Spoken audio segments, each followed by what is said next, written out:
ሰላም ሰላም ክቡራት ተዓዘብቲ ተኸታተልቲ ናይቲ ቻነል ሕጂ ድማ ብሓደ ቶፒክ መፂአኩም ኣለኹ ንሱ ድማ ብዛዕባ ኣተዓባብያ ቆልዑ ማለት እዩ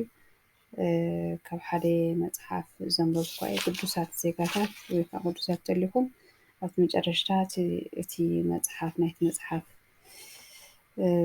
ታይትል ወይ ከዓ ኣርእስትን ፀሓፊኡን ክህበኩም እየ ካብኡ ኣብቲ ጉግል ወይ ከዓ ኣማዞን ደሊኹም ከዓ ዝያዳ መረዳእታ ክትወስዱ ከተንብቡ ትኽእሉ ማለት እዩ ንመጀመርያ ግና ሕጂ ግና ሓደ ቶፒክ ወሲደ ኣለኹ ንምንታይ ቆልዑ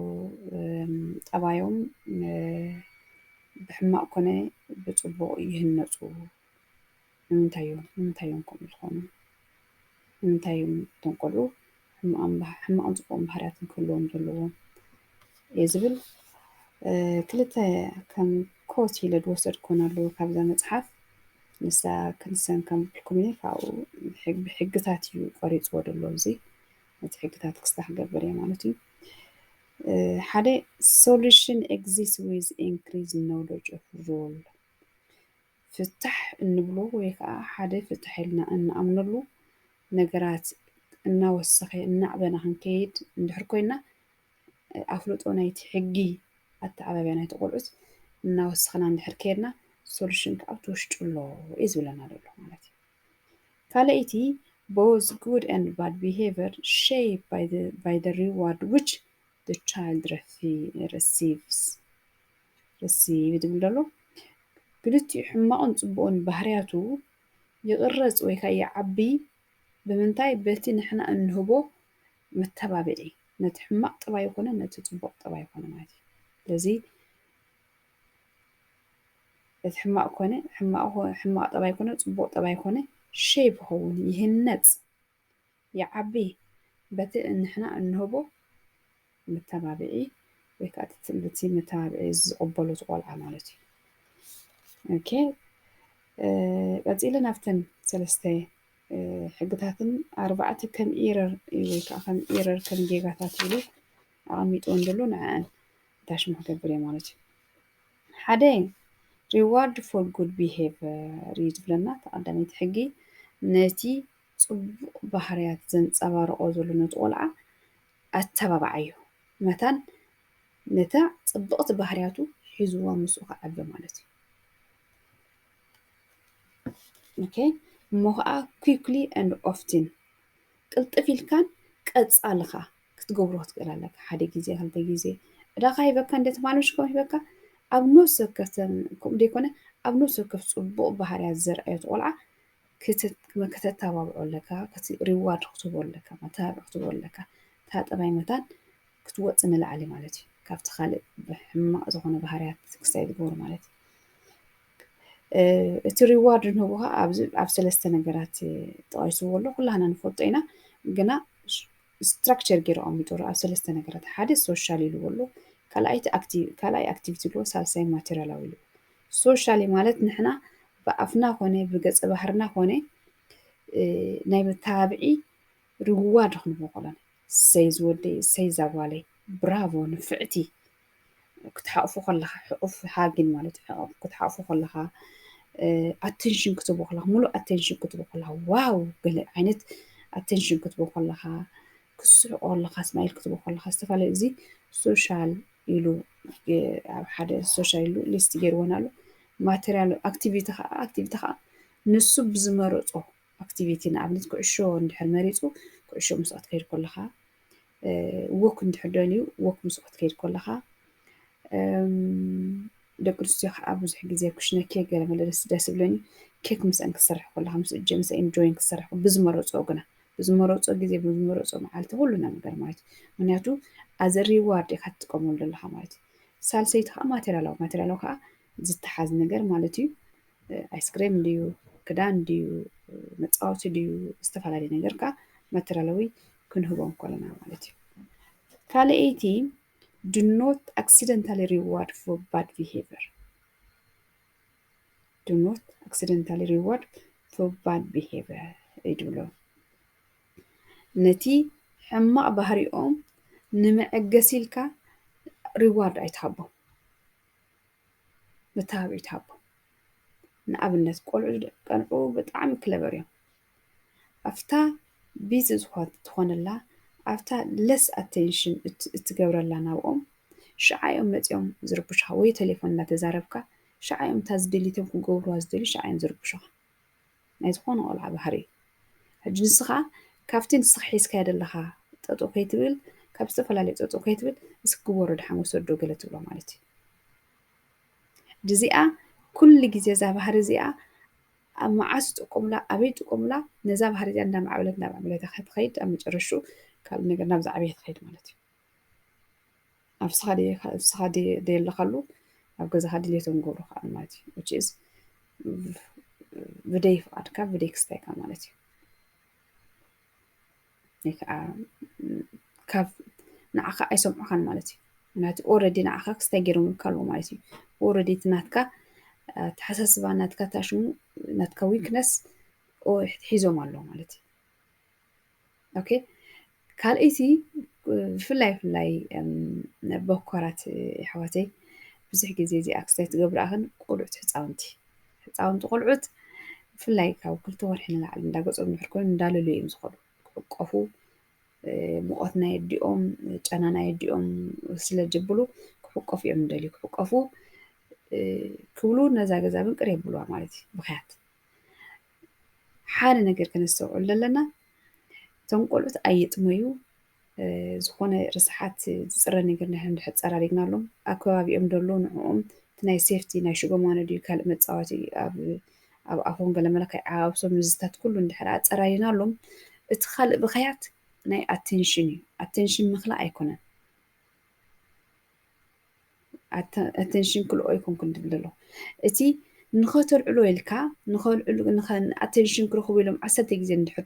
ድበኺ ኮይኖም እዚኣ ተንከሱና ይብሉኻን እዮም ኣይስርሑኻን እዮም ኣብ እንዳዓበዩ 6 ወርሒ ገለ ወፁ እንዳኾኑ ከሎ በፍፁም እዛ ማንካ ተልዕል ዘይትኽእል ነገር እዩ ስለዚ ንሕና ተተመሊስና እንድሕር ነውዕሎም እንድሕር ንሓቅፎም ኮይና ነታ ሕማቕ ባህርያቶም ከም ሕማቕ ባህሪ እዩ ዝቆፀረሎ ማለት እዩ ነታ ሕማቕ ባህርያቶም ንዓኣ ተጠቒሞም ንዓና ይገዝኡና ኣለዎ ማለት እዩ ስለዚ እዚኣ ፖዚቲቭሊ ኢግኖር ምግባር ሓንቲ ቴክኒክ እያ ደይ ምልዓል ኣዝፋርኣስ ተቆልዓ ፀጊቡ እንድሕር ሃልዩ ኣዝፋርኣስ ፅሩይ እንድሕር ሃልዩ ኣዝፋርኣስ ኣብቲ ከባቢኡ ዘሎ ነገራት እንድሕሪ ስታይ እንድሕር ኮይኑ ካብኡ ንላዕሊ ዝግበር ናይ ኣቴንሽን ወይ ከዓ ናይ ብኽያት ናይ ልዕሉኒ ብኽያት እንተደይተገበረ ፅቡቅ እዩ ስለዚ እዚኣ እውን ቅድመ ክስታይ ገብራ ስለዚ ነቲ ሕማቕ ባህሪኦም ንሕና ሕማቕ ባህሪኦም ኣክሲደንታሊ ብዘይ ኣፍልጦ ሪዋርድ ክንገብሮም ከለና ነታ ሕማቕ ባህሪ ንተባብዓ ኣለና እሞ ድሓር ገጃፍ ኮይና ትመፅእ ማለት እዩ እዚ ከዓ ሞስት ኮመን ኩላትና ኢና ንገብሮ ኮሬክት እናገበርና ከዓ ክንከይድ እቲ ዝሓሸ እዩ እየ ድብል ሎታ ሳልሰይቲ ከዓ ማይልድ እንታሽሚኣ ፓኒሽመንት ማይልድ ፓኒሽመንት ንቁፅዕዎ እየ ዝብል ማይልድ ክኾኑ ኣለዎ ነፍስ ዝበለ ንሕና ኣብ ዓዲ ኢስተርን ማለት ዝወፃእ ኢና ዘለና ደቂ መንግስቲ እዮም ሕለ ፍንጭ ሕለ ወሊደየሲ ወላዲ ኣይኮነን ንብለሉ ክስታይ ኣይኮነን እዚ ብሕጊ ኩሉ ነገር እቲ ናይ መሰል ናይ ቆልዑት ከም ክስታይ ተደርዲሩ እዩ ዝኸይድ ዘሎ ስለዚ ኣብ ዘይትፈልጦ ነገራት ደይምእታው ትቀፅዕ ትኽእልኻ ግን ኣቀባፅኣኻ ክትፈልጥዋ ትኽእል ኣለካ ማለት እዩ ፊዚካላት ክትቀፅዕ ትኽእልኻ ኣቴንሽን ማይልድ ነገር ማለት እዩ ንዕኡ ዘይጎድእ ነገራት ማለት ኣብ ዓዲ ማዕኩር ጠፍ ከተብል ትኽእልኻ you're allowed ካብኡ ንላዕሊ ግና ኣይፍቀደካን እዩ እቲ ዝኾነ ሳይኮሎጂካል ትቆፅዓሉ መንገድታት ግና ብዙሕ ንኣብነት ሕጂ ታይም ኣውት ዝህብዎ ነገር ኣሎ ታይም ኣውት ኩሉ ግዜ ሕጂ ኪድ ገዛ ካሮም ከይትዛረበን ኪድ ክኸፍል ወይ ከዓ ፈትኸፍል ወይ ከዓ ገለገለ ንብሎም ነቲ ቆልዓ ታይም ኣውት ገለ ኢልና ክስታይ ንገብሮ ግን እቲ ታይም ኣውት ንሕና እንመርፆ ቦታ እቲ ታይም ኣውት ንብሎ ነቲ ቆልዓ ቦሪንግ ዝኾነ ቦታ እዩ ክኸውን ዘለዎ ቦሪንግ ዝኾነ ብዙሕ ኣክቲቪቲ ክፃወተሉ ደይክእል ነገራት እሞ ከዓ ሓፂር حمش عسد كبزي يقولوا نسخونا بتخبى بقتل لك نتسيفت ناتو بتخبى بقتل لك توني حمش عسد رأس لزخوني تكتزاربو نزارب كي تايم اوت تبلو كتزاربو نحدي لها خا عرفت خبابي ختصان كهلا كزاربو مصعت مسود ساعاتاتو ወይ ከዓ ተንዳይ مسودها ኣፍቲ ንምንታይ ከም ተቐፅዐ ተዛርቦ ማለት እዩ ስለዚ ክትህሉለካ ኣብኡ ማለት እዩ ስለዚ እቲ ቦታ ንመርፆ ቦሪን ቦታ ክኸውን ይኽእል ኣሎ ነቲ ቆልዓ እዚኣ ክስታይ ከም ክኾን ተደይ ኮይኑ ውሽጡ ከሰላስል ክኽእል ኣሎ ከም ዝተቐፅዐ ተደይ ኮይኑ ኣብ ሩሙ እንድሕር ሰዲድካዮ ቴሌቭዥን ኣይትርኢ ወይ ካልእ መቕፃዕቲ ሩሙ ኪድ ታይም ኣውት ኢልካ እንድሕር ክስተጌርካዮ ኣብቲ ሩሙ መዓት ገለ ካልእ መፃወቲ ከላ መዘናግዒ ኣለዎ ይደዝኒ ولا حنت كونسيدر يقولون كم استقطع كمان لذي استاتون كان بلالنا مالتيو لذي نبتن إيرر إلو ويكا كم جيجاتات إلو كم 4 تكست يجرو يعني حقيني سلسلة هذا نتتصبوا بحراتو ريوارد هنقبر لنا كافتي accidentally reward كا accidentally حبي دي أفلتو نتي حمو أبيهيبر عين تابعيو سالسيت خا مايل punishment مالتي أبزي إننا كم إيرريلو أميت ونالو حدا parents fall to reward good behavior يلولو نتي تبقى بحرات تبقى نجار كبر خلو دي دي تابعينها مالتي نقبل نتحجي يعني example أمتيو أكشنا ندحري أو حد حجزهم خاقولت نتا زرعي ونرون ندحر حد يومن لماما زود إيو ويك أبا زود إيو ندحري لهم أكندي أنبسا زود دي نفع إلكان نتا بحرتي عندك أكثر ريوارد كو بلا تطقى خالها أو السخلت ولا مالتي وتجستي ولا خاطئة هو بحسب والسكوت ولا لذي قطعي كايو لها مالتي إيكا قطعي كايو لها نتا تبقى بيهيبرو قطعي كايو لها أكن ريوارد خطبو زلكا ما يسكن قطعي كايو لها ما حيجوزين تايلو ولو when parents accidentally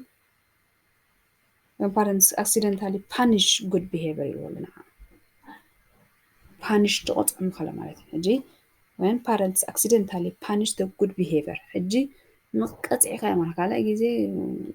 أي بلوخان مخنياتو توسخ خاتبهم دلها مالتي توسخ سرح تبلو مالها مالتي أبزخاء دقي أوروبا دقي أمريكا behavior قول جلوم بقوم إنا نقبل لنا فتينا تسألينا أبت حبرت السبن زعبيب قوم عينة تاشون سلذي كم زجيرنا إنا نتوم دقنا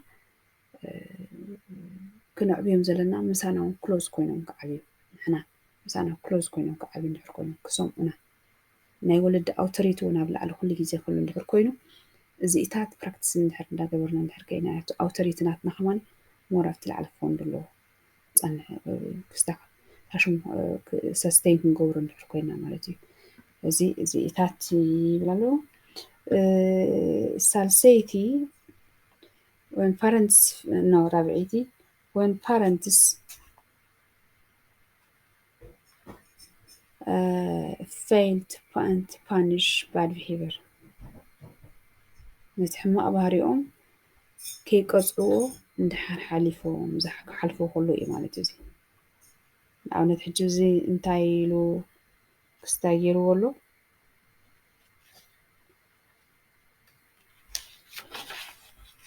أبز انتايلو ولو